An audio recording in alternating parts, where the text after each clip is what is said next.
Good afternoon, everyone, and welcome to the Rotary Club of Gainesville Tuesday meeting at the Cade Museum. Please be sure to silence your cell phones, and if you're watching in the future on YouTube, please register your participation by sending an email to info@rotary.org. Up to lead us in song and pledge, Tom Collette. Hello, everybody. It's a big week. Both men's and women's basketball teams are playing in the postseason. Of course, the Gators, the #1 seed. Baseball plays tonight, tomorrow night, I think the weekend too. So I thought, let's swing and sway together to We Are the Boys. So grab the person next to you. You ready? You ready, Gordon? We are the boys of old Florida, Florida, where the girls are the fairest, the boys are the squarest of any old state down our way. Hey, we are all strong for old Florida, down where the old Gators play. In all kinds of weather, we'll all stick together for Florida. Go Gators! Now please join me as we pledge allegiance to the flag. I pledge allegiance to the flag of the United States of America and to the republic for which it stands, one nation, under God, indivisible, with liberty and justice for all. Thank you, Tom. For our invocation today, Ernie Hall.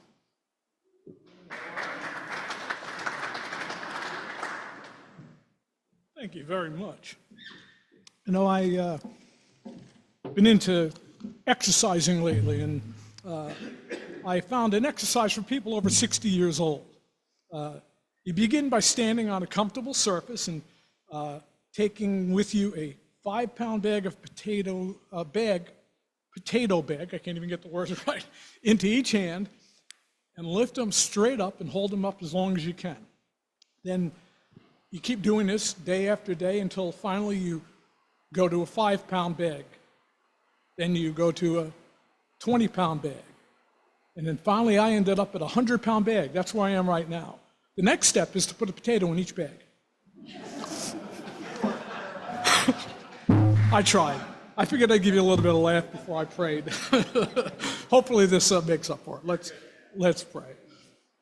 We are thankful this day, Father, for the blessings you give us, the opportunities and the challenges of each new day.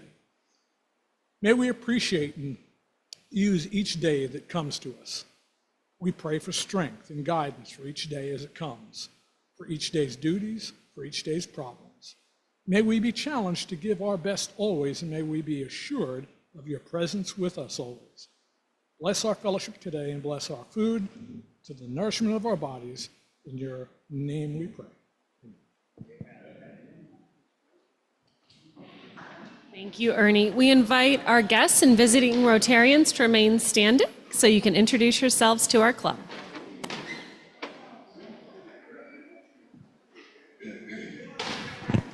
Hello, my name is Chris Camps. I am from the Rotary Club of Greater Gainesville, the Monday Club. I am the Sergeant at Arms, and this is my 3rd time here, and thank you for having me. I'm Huz Adams. I have someone with me from the Greater Gainesville Rotary Club as well, my daughter, Bree Giederman.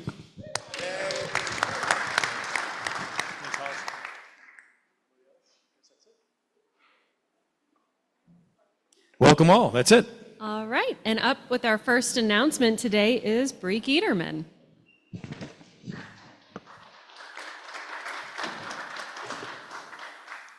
Good afternoon, everybody.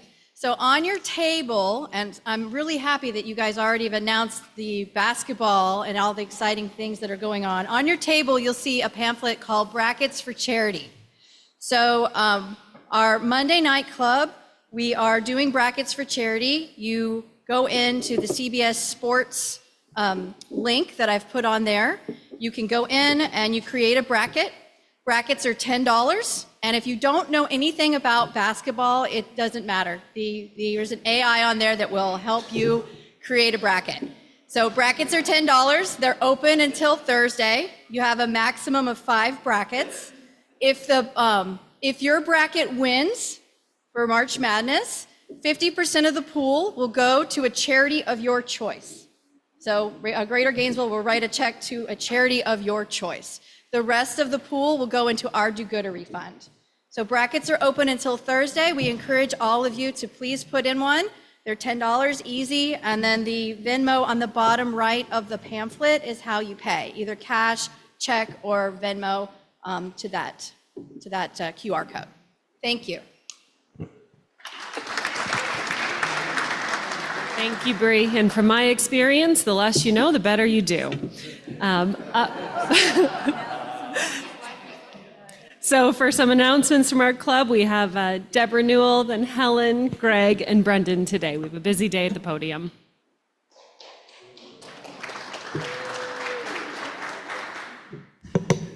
Okay, Rotary Youth Exchange. Typically, we're up here regularly, and we've given you a little bit of break. But believe it or not, everything is in full swing behind the scenes, and we are currently looking at candidates who have applied to come in to the Gainesville area and into the district for the 25-26 year. Yes, and so what does that mean? What follows along with that? We need host families, okay? So you will be receiving a little note from me, but please come up after the meeting today if you would like to be a host family. Several of your smiling faces out there I spoke with last year, and you indicated that, there might be a time coming up that would work well for your family. So I hope that that's the case. So host families is very important. And then I also want to say that April 8th is our Rye Day here for our club, and we'll have some of our students, the ones who are currently here from out of country, and those who are preparing to go out of country in August. And so you want to be here for that. One last thing is that we are still looking for helpers, drivers, to be able to get Celeste from PK Young after school, which is about 2:45, over to the Hale Plantation area. So if there are 2 or 3 people who have children or grandchildren or just have time at that time of the day that you could help out maybe 2 or 3 days a week, that would be super. Okay, thank you.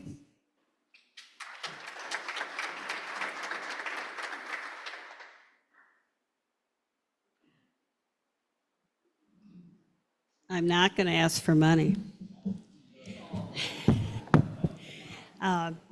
Emily Grissom was going to come today, but the World Track and Field Championships kind of ate up all of her time. And so I'm doing this as a favor to her. Most of you know I have a very deep heart for the Gainesville Sports Commission.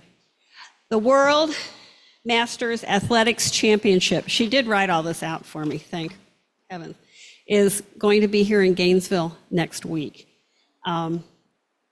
I'm here to ask for volunteers, but I will tell you a little bit about this. It's not something you just go and send a letter in and they decide to come. This is the first time this has been in the United States in 20 years since its formation. When they met in Sweden in the fall for outdoor. They had over 7,000 entries. It is a big deal in Europe. And you don't just go and run, your family comes, and your mother and father come, and your kids come, and everybody cheers, and it's a vacation destination. So what it has become is another destination for people to come to Florida. And already, out of the 3,700 that have signed up to be, we know there's at least 2 coming, I'm sure. In many cases, the family is coming, because why? We have weather, we have Florida, we have events, and we have places to go and see. So this has been a real surprise kind of all around. They have hosted 4, this is the 4th major event that they've done on the track this spring. And many of them, of the people who are competing in the Masters, showed up in January to test the track. So that's just an indication to you of some of the enthusiasm that there is. The whole thing is a cooperative event. It's not just by the Sports Commission. This is solidly sponsored by the county and the Visitors Bureau and by the Alachua County Sports and Events Center. You all have been there. We met there. You met, and Jolene told you about all this. You didn't see it with the track up. The bank track goes like this tall. It is huge. It's like a circus. It's a true spectacular event. I'm going to tell you to come sometime and see it. Bring the family. Free admission, and it's going to be just something you'll be amazed to see all these events going on at one time and the enthusiasm. I don't dare forget anything here.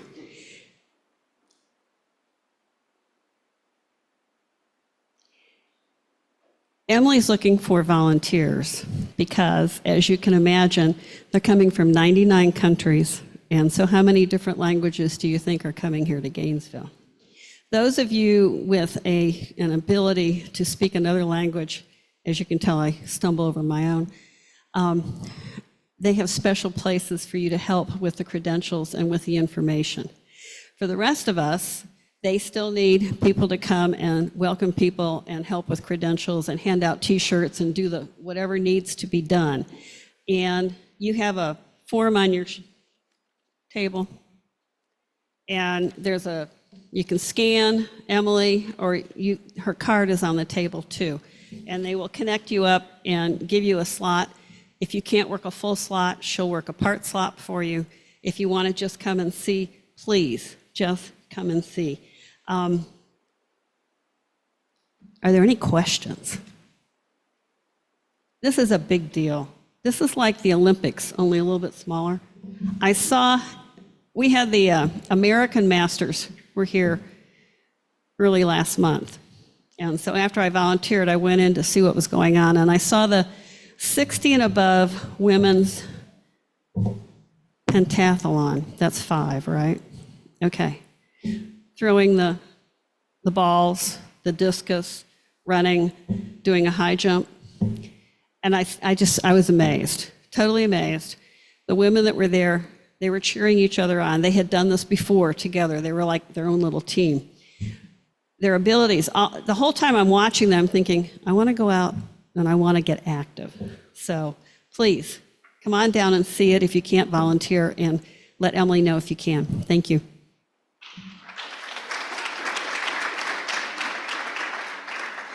Good afternoon, everyone.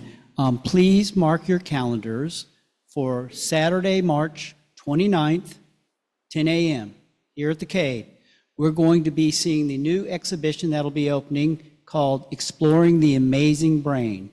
And Dr. Roten, who was a neurosurgeon here at Shands, was featured in this. So hope you can join us Saturday, March 29th here at the Cade. If you can sneak away from the track meet long enough, because I think that's during that time frame. But anyway, we're just going to be here for maybe an hour or so, and then we're going to head over to Goldie's over there at the Depot building for lunch. So please join us on Saturday, March 29th here, 10 a.m. And there's an email that went out today, so check your emails. Thanks.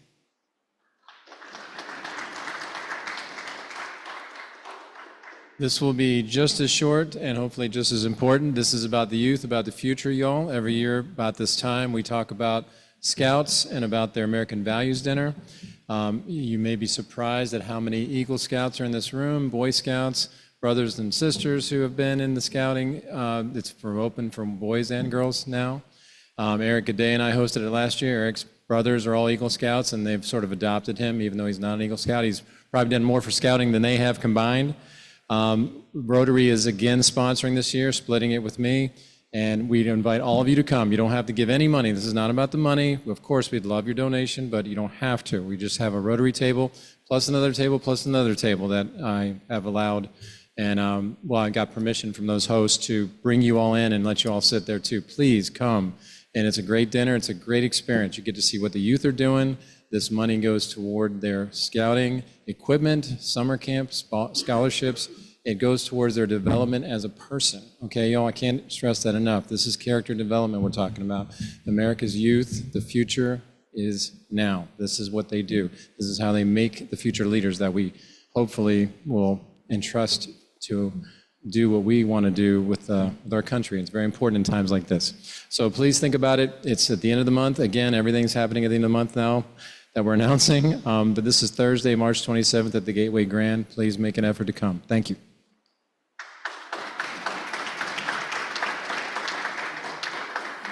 And now at the podium, we'll have Parker Lawrence, who last gave this club his craft talk 38 years ago. Practicing law, specializing in estate planning, he is here to give us an update on his last 38 years. Well, hello. I was in the Kiwanis Club once, and Professor Constance was in the Kiwanis Club, and if anybody ever started running long, he would raise his hand and ask if this was part of the program. So if you find that I'm droning on, just ask me. But I had another professor that I was walking across campus one day, and I looked to my right, and I was standing right beside him. And his name was John Price, and we somehow got into a conversation about life. And he told me that life was like the box of chocolates before Forrest Gump did. And he said it just is a matter of chance where you wind up. And looking back, I didn't exactly agree with him then, and I still think you can plan a little bit. But on the other hand, it's not all that different. But I was born in Alachua General Hospital, no air conditioning. It's no longer there. I grew up hunting and fishing locally. My dad and I would go fishing out on Orange Lake or Santa Fe, some other lake. He was a professor at the University of Florida, but he was an extension specialist in citrus. He had grown up in an orange grove, and his title was citriculturist for the state of Florida. And I would go around with him a lot to institutes that he put on, and I got to see a lot of citrus growing up, so I know a fair amount about citrus. He also happened to be a skipper of an LST during World War II, and so I heard lots of stories about World War II. He was driving Marines up to the beach and the various invasions. He was in several invasions in the Pacific. And my mother was a Latin and an English teacher, and she didn't want me to embarrass her in school, so I got extra tutoring after school most days. When I went to the University of Florida, I majored, well, I guess I should say I seemed to juggle a lot of careers. And I was 17 years old, went down and enlisted in the Navy Reserve. And that was in high school then. And so when I went to the university, I was still in the reserves. And I got a degree in electrical engineering and went straight to Navy OCS in Newport, Rhode Island. And from there, I wound up as an assistant staff officer at CINCPAC Fleet, Pacific Fleet Headquarters. And there was quite a bit, that was just quite an experience. There was a lot going on out there. Vietnam was the major show, and but the Soviets were shooting ICBMs down to the equator, multiple re-entry vehicles. The French were conducting nuclear tests in Tahiti. There were Soviet overflights of all our carrier forces as they crossed the Pacific. And then there were a number of events that happened.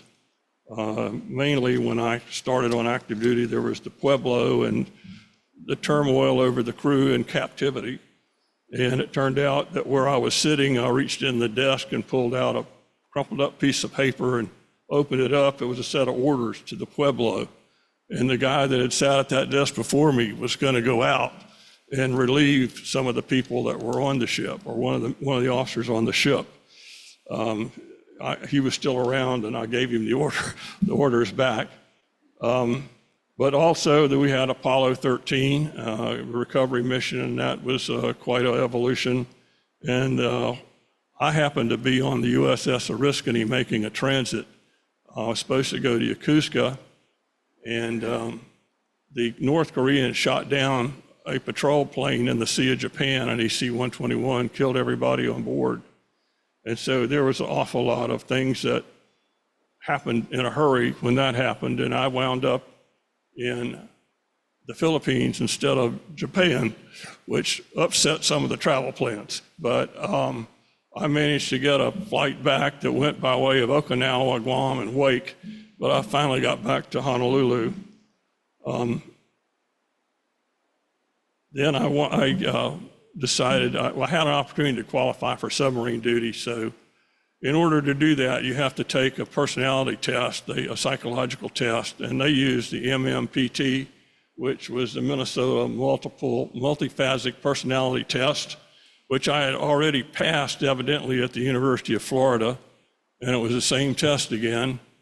I passed that, I guess, and then you had to go to the bottom of a 50-foot tank of water, and there'd be a couple of divers down there with you, and you didn't have any diving equipment. You would have to go back to the surface on your own, exhaling all the way up so your lungs didn't explode from the air pressure that would build up as you went up. And it was a test where failure wasn't an option. So clearly, I passed the test, and I was getting training for my mission, the submarine mission, and went out on local operations on the USS Sargo, which was a nuclear attack sub. And I will say the most seasick I ever got was going out of Pearl Harbor with that boat. It rolls like that. It doesn't go up and down, it rolls. And the lavatories fold down from the wall, and it's kind of hard to be seasick on a submarine. It's not a pleasant experience. So in 1970, I left the Navy and I came back to law school. While I was in engineering school, I met my future bride, Mela, and we kept in touch. I stayed in the reserves. I wound up being commanding officer of a number of units, and also served on admiral staff. One was Leroy Collins Jr. I got to meet him and really enjoyed being around him. And then I was on with I can't remember his name, but he was a pilot for Eastern Airlines. It seems like I was always crossing people that were in the airline business. And my wife, when she left college, had gone to work for Pan American and was a flight attendant. Her father was in charge of crew scheduling. Her mother was a customs agent. And I thought, man, if there's ever a setup, this looks like it. But it turned out they were about as straight people as you'd ever want to run into. So we got married. Mela and I were married in 1975 in Coral Gables. We had a daughter, Mela Catherine. She went to the GHS, loved cheering, became a cheerleader. She also went down to Miami, and she followed Clinton Portis down there and cheered for Clinton as a cane at both places. And then Miami went to the national championship game in the Rose Bowl in 2001, so we got to go out there and watch her cheer in the Rose Bowl. That was quite an experience. I really enjoyed that. Came back while I was went to law school here, and while I was in law school, I ran into people that I knew, and one person, we started a real estate brokerage company, and the other one we started Micrographics, which is a microfilm service bureau. And I stayed with those for quite a while, but one day I got a phone call from Artie Wiggins, who was the executive director of the UF Foundation, and he had a real estate job. We talked it over and thought it might take 6 weeks to get through the situation they had. It wound up taking 10 years, and because the foundation was just growing unbelievably fast. And every time they'd hire a new fundraiser and send them out, just more money would come back, and they'd hire another fundraiser. I went to a staff meeting. The first staff meeting I went to, there were 5 people, and when I left, there was more than 50 in that 10-year period of time. And it hasn't quit growing yet.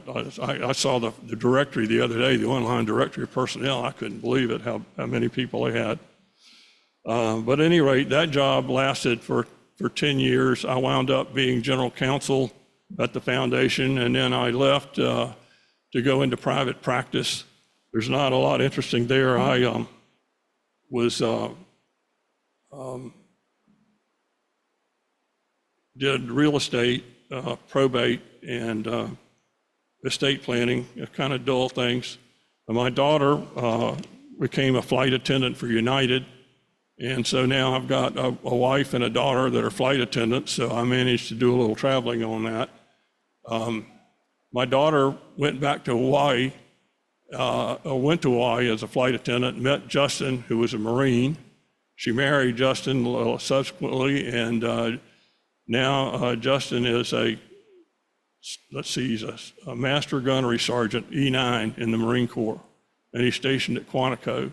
And they have 2 children, Cole and Parker, and those are our grandchildren.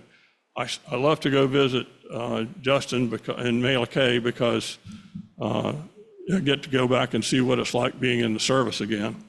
And the kids are always doing something, so that's pretty much the way I'm spending my time now, is traveling around and staying at home and gardening, that sort of thing. Kind of a dull life now.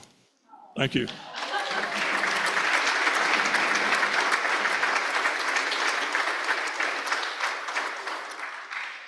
That was great. Thank you, Parker. All right. Repeat reminders from last week. There are several events on April 5th. The Gainesville Opportunity Center Bike Day. Rebuilding Together is a multi-club work day that we have scheduled. And Tony Barr with the Data Science Institute at the Rights Union. There's one that I left off, and that's the Catholic Charities auction. That's a great benefit dinner.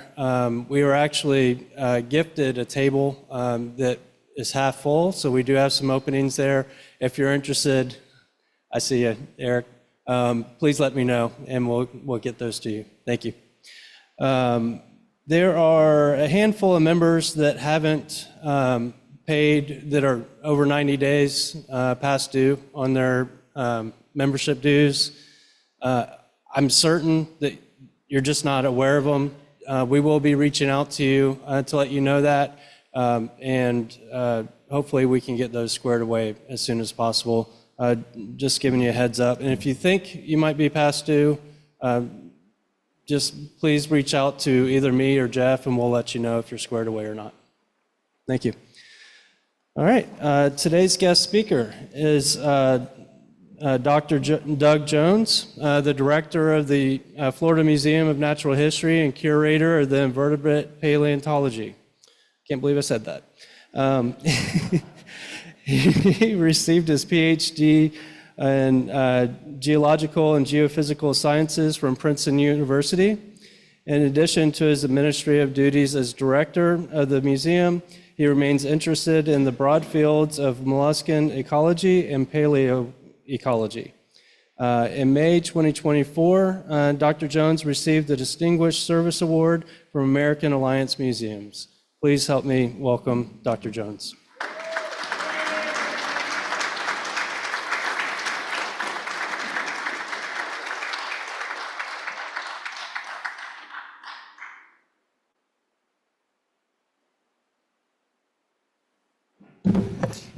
Good afternoon. It's nice to reconnect with some longtime friends. Appreciate that. Well, thank you for the opportunity to talk to you about the Florida Museum of Natural History, which after all is the State Natural History Museum, and it's located here in the University of Florida. And pretty soon there'll be some slides coming up that'll help us with the visuals, but I can tell you right off, the museum has been in existence for more than 100 years, and about 8 years ago we celebrated our 100th anniversary as the State Natural History Museum. Interesting story, the museum started out in Lake City, and when all of the components of the University of Florida came here to Gainesville in 1906, they moved the museum from the Florida College of Agriculture in Lake City. I'm stalling right now. But the residents of Lake City were so unhappy that they moved all the objects from the museum into some horse-drawn carts, and they gave each driver of a cart a shotgun because they thought there might be some trouble with the locals and having their museum moved down to Gainesville. So fortunately, none of that happened, and all those objects arrived here safely. So what I wanted to do in this talk is to reacquaint you with the museum, tell you a few things about what the museum does and who comes to it and how many, and also to hopefully have you leave with a little sense of pride for everything that happens at the museum, because I think we fly under the radar sometimes. We've been in the community for a long time, but we are a pretty well-known institution with a national reputation.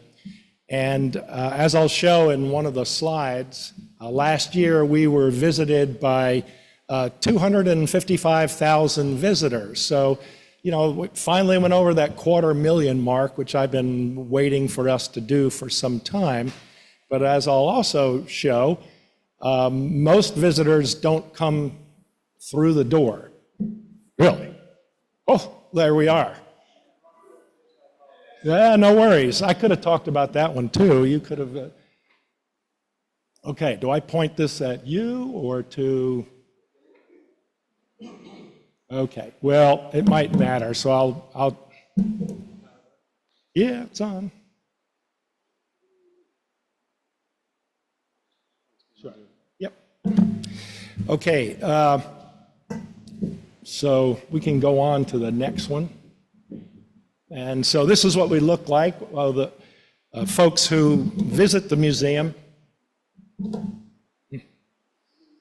This is our public presence. We have several buildings on campus. We have 4 main buildings on campus. We have a staff of about 320. We do about, our annual budget is about $38 million, so we're not a small operation at all. And of our total budget, $38 million, about 33% of that actually comes from the state of Florida. The rest we do ourselves, from grants and contracts, from revenue in our gift shop, from philanthropy, interest on our endowment, and so forth. So as the slide says, we're open to the public every day of the year except Thanksgiving, Christmas Eve, and Christmas. So we have a big presence there. And here's the slide I was going to show you. Annual visit. Whoop. Okay, that was a mistake. Annual visitation, 255,000.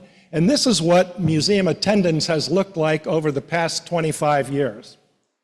So you see where the first crack in between the screens is located. There's a real spike. You see what I'm talking about on 2001, 2002? That's when the T-Rex named Sue came to Gainesville, and we had 90,000 visitors in 3 months. Then the next big spike in 2004, 2005 is when we opened the butterfly rainforest. So that was really big for Gainesville. And then we went on to some economic lean times, the turn down of 2008, 9, and so forth, and then began to recover, and we're doing really well until those 2 red bars, which were COVID years, and we were closed for half a year and had to gradually work our way back up, but we're on a pretty healthy trend now. And as I mentioned, most visitors don't come through the door, but they come to us in cyberspace, right? I'm sure with your own businesses and so forth, you can relate. So the blue bars are website visits, and we have about 4,000 website visits, 4 million website visits every year. The yellow bars are social media followers, and that scale is over on the left, and so we're over 500 thousand social media followers. And I wanted to show you this as kind of a strange slide. I call it the museum iceberg. And think about it this way. When you're at sea and you look out and you see an iceberg, you say, wow, look at that iceberg. But you're really only seeing a really small portion of that iceberg, because the part that sticks up above the waves is supported by that huge part, about 90%, that's below the waves. And that's the same way with a museum like ours. When you come and visit, you see a tiny portion of what we have, but a lot of the specimens and the energy and the work involved in research and everything takes place out of the public view. And a lot of that happens in this other building on campus, Dickinson Hall. If you've been around Gainesville for a while, you know this is the one with the earthen berms up the side. And people call it the old museum. That's where my office is. It's still part of the Florida Museum of Natural History. It's just not the public-facing side, but it's where a lot of the collections and research, graduate students and so forth live and conduct their work. And so if you went down into the bowels of that building and you pulled open a lot of drawers, which you're not supposed to do, this would be somewhat what you would expect to see there. Very large collections. And we used to have all of our specimens that are preserved in alcohol in that building, until the state fire marshal said you have to do something about that because there's too much alcohol. It's a life safety risk. And so we hemmed and hawed. It was expensive to do something about it. We have about 60,000 gallons of alcohol, 4 million specimens preserved. And he said, do something about it. I'm going to wrap your building in yellow tape and nobody's going to go in or out. So I was fortunate to be able to get money to create a new building on campus, our special collections building over behind the Phillips Center for Performing Arts. And this is what it looks like. And we just finished moving all those specimens, 4 million specimens, over to that building. And we're rapidly filling that building up. This is what it looks like. State-of-the-art drains, spill catchers, all kinds of vapor detectors and everything. So it's probably one of the safest buildings on campus. And it's been a real treat to work with an amazing staff, and they are barcoding all the specimens. So taking technology from Publix and other grocery stores, all the specimens and their locations are just barcoded. It's really easy to find your way around. I said that you should be really proud of the collections. This is a chart, a bar graph of the collections across the world. And on the left-hand side of this chart, that's the Smithsonian Natural History Museum, over 125 million specimens. And then is the Natural History Museum in London, and then Musée d'Histoire Naturelle in Paris. And then on orange bar is the Florida Museum of Natural History in your town here in Gainesville. 4th largest collection in the world of scientific specimens. Now, we don't have dinosaurs because Florida was underwater at the time of the dinosaurs, so they didn't live here. So we are missing some of the big spectacular specimens, but what we make up for is for dinosaurs is in the biodiversity represented here. And then if you continue across, there's the LA County Museum and the American Museum of Natural History in New York. And then there's some other universities, some of which are accredited, like Harvard and Michigan, and so I'm just kidding. But I hope that you feel some pride in the amount of research and the scientific significance of the collections that are right here in Gainesville. And then, as I mentioned, in 2004, we added McGuire Hall, which is the #1 Lepidoptera, butterflies and moths, center in the world. So we are always ranked in the top 3 among university natural history museums, more than 40 million specimens, 320 staff, more than 500 volunteers, and we lead the nation's digitization effort for biological collections from the National Science Foundation. So we're a real leader on many fronts in this field. And we have a big Florida impact in that our economic impact for the state of Florida is about $94 million a year. So we get 10 from the state and we contribute 94. So I think it's a pretty good investment. People think of museums as, oh, they're always asking for donations, they're sucking money out of the economy. It's just the other way around for in terms of investment. So I'm going to finish by talking about what's coming up. So this is what the museum looks like now, the public side of the museum. And this is probably the last week that it's going to look like that, because a major renovation project is coming along, and it's going to look like that. I know it takes a little getting used to, but it's pretty progressive. And for a natural history museum, we have that word history in there. So it's not a bad thing if we look a little edgier and we look like some of the museums in some of the big cities around the world. We're excited about that. This is looking an aerial view, obviously. Right down at the bottom, that's the top of the Phillips Center for Performing Arts. All the way over on the left is our Museum of Natural History. The Harn would be up at the top, parking garage over on the right, and that red outline is where the construction fence is going to go up. We're going to close. Sunday will be the last day that we're open to the public. Monday will be closed, and we'll be closed for a year to 15 months. That's a long time. And we thought we were going to be able to be open and have people come through and move audiences around and all that. And environmental health and safety said, oh no, we have to turn off your fire suppression systems.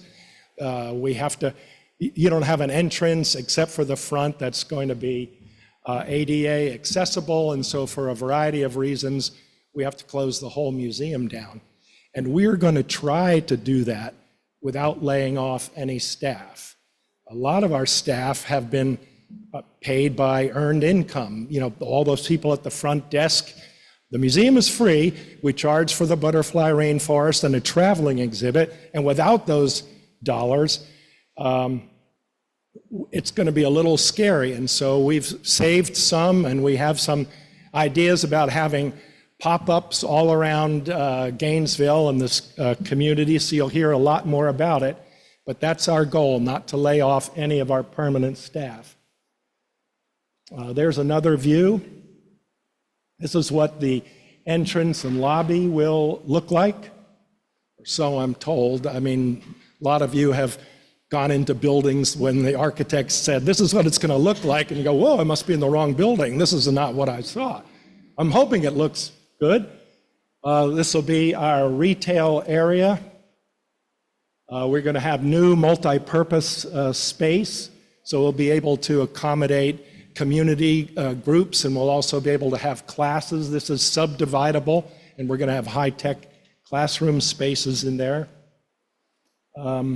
So this is what the plan looks like. Right up there where it says east, that's where the road is in front of our building. The Phillips Center would be up toward the right. The Harn Museum would be over toward the left. New exhibit areas. The blue part is the multi-purpose space. The orange portion is where our retail is going to be located. And then all those gray patches, they're restrooms. This is how many restrooms we need to be in compliance. So if you gotta go and you want a place where you're gonna be accommodated, just come to the Museum of Natural History, because we have lots of restrooms. Okay, but it's going to be really exciting. The big white square down there is our temporary exhibit gallery. So when we rent an exhibit from another museum, that's where it goes. And that renovation is just about complete. That's where we're going to move everything out of the area that's going to be all torn off the current building. In addition, we're going to have another building out back. So this would be looking at the museum, the butterfly rainforest screen up on the upper left. If you were in the Harn Museum and you in their courtyard and you looked over toward the Museum of Natural History, this area is going to be the home of the Thomson Earth Systems Institute. That's what TESI stands for. Earth Systems, Atmosphere, Hydrosphere, Geosphere, and Biosphere. And the idea is that this group is going to study the interactions of those Earth systems, not from a research perspective, but gathering information and telling the public in layman's terms about how all of these Earth systems interact with one another. And I think in your hearts, you know that if you heat up the atmosphere, well, guess what? It melts ice. And so then the hydrosphere responds by rising sea levels, and warmer temperatures allow invasive species to move into areas where they couldn't be accommodated before. So the biosphere is affected, coastlines are affected, and so forth. And so these stories, the stories about how Earth systems work, are going to be worked on in this space. John and Beverly Thompson from Fort Myers provided a $10 million gift to get this institute started. John was the president of ExxonMobil Exploration Company, so he knows a little bit about Earth systems and has had a change of heart about how Earth systems interact with one another and the importance of moving in future directions. This is what it's going to look like on the inside. And now, please take notes and copy all of this down, I hope. But I'm going to finish with just, this is the schedule, the construction schedule. And some of you are involved in this kind of thing. I just want you to point out that right over to the left-hand side of this diagram, that's where we are today. And down at the bottom right-hand corner, that's where we're going to end up. And it says June of 26. So we're closing in March of 25. We're going to reopen in June of 26. That's 15 months. And I'm just asking you, stick with us. Don't forget about us. If you have a museum membership and you say, I paid my museum membership, and you're not even open, if you're really worried about that, we'll refund your money. If you're really worried about it, we can also give you another year. But we want to keep all those people employed. And so your sponsorship and your membership are really valuable to us. And it's going to be a great addition for the future and for Gainesville. So I hope you'll hang with the Museum of Natural History through the exciting few months coming ahead. That's it. Thank you.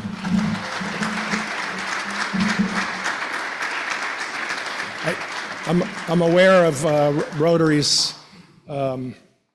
Take a question or commitment two. to punctuality, but I will take a question or two, yeah, if there's time. Hi, quick question for you. I'm really proud of what's happening. Happy that it's coming to the Florida Museum of Natural History. It's going to really put us on the map. But my question was about the pop-ups. What kind of, can you get a little bit more specific about how we're going to keep engaging our children and our community? Yeah, so you'll hear more about that as we start to push that out in greater detail. But our idea is to do some pop-ups in places like Depot Park. We've already done some in Walmart parking lot. We're going to go to some areas of Gainesville. We get zip code data from people that come to the museum. And there are certain zip codes where we don't get the same percentage of people coming to the museum. We're going to try to make some inroads in those places. So watch for that. We'll have plant sales. We're already involved with the schools, and so we're going to be doing more of that. But go on the website and you'll hear a lot more about what we have to offer. Yes, thank you. And it's exciting while there's a lot of unknown, I guess, coming up in the future. You had mentioned early in your presentation about virtual visits. Do you have your collections videoed and photographed so that there's a website that we can go to if we want to check out certain types of exhibits or collections that you have during this time when the actual museum will be closed? Yeah, we have a lot on the website in terms of videos and media posts and stuff like that of the collections. Not all, but we are digitizing all of the collections so that eventually scientists and students can just sit in their living room and can search the collections scientifically. And we're adding media, images, video, and so forth as quickly as we can during this period. So if you go on the website and look in the collections area, you'll be able to see a lot of the specimens there. There's already a lot, but 40 million of them is an enormous job, many lifetimes of many people. So yeah, hang in there. We're getting there. Good question. Is there any room for display in the old Dickinson Hall? And then secondarily, is there any room in the building where I first saw the Florida Museum of Natural History, the Siegel Building in 1968? Wow. Yeah, so we couldn't have visitors come into the old building because the alcohol was there. So now that the alcohol has been removed into a safer space, we will be able to have functions there. And so if you go back to your vintage, remember we used to have open houses in Dickinson Hall when the museum first moved from the Siegel Building onto campus. We're going to start those up again as part of our outreach program. So in addition to pop-ups around the community, we'll make use of some of our other buildings. So it's going to be an exciting time, but we're going to have to invent this part of our museum. One last question. Yep. I don't have a question. I thought you did. Anybody else? One more. I thought you had one.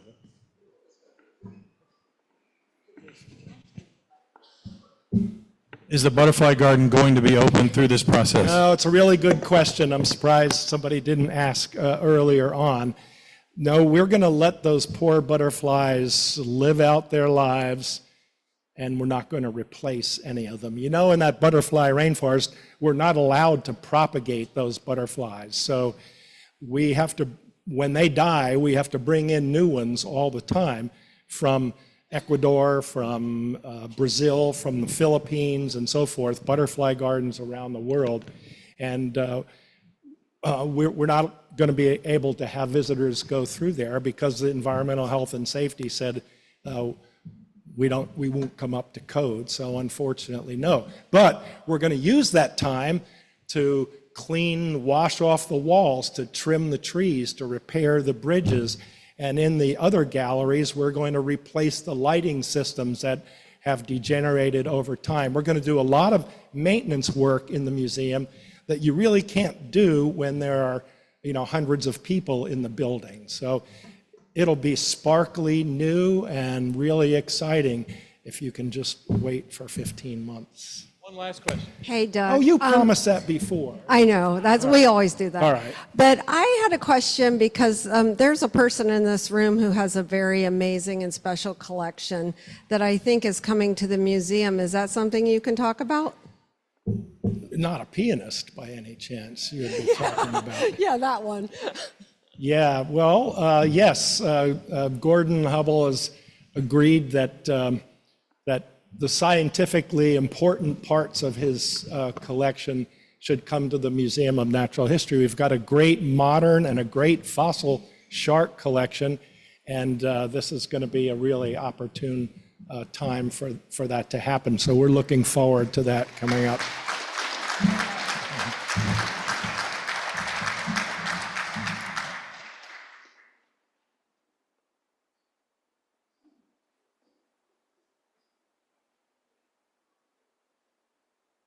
Thank you, Dr. Jones. Appreciate you being here. On behalf of you speaking with us, we'd like to make a donation to the Child Center for Early Learning. Thank you very much.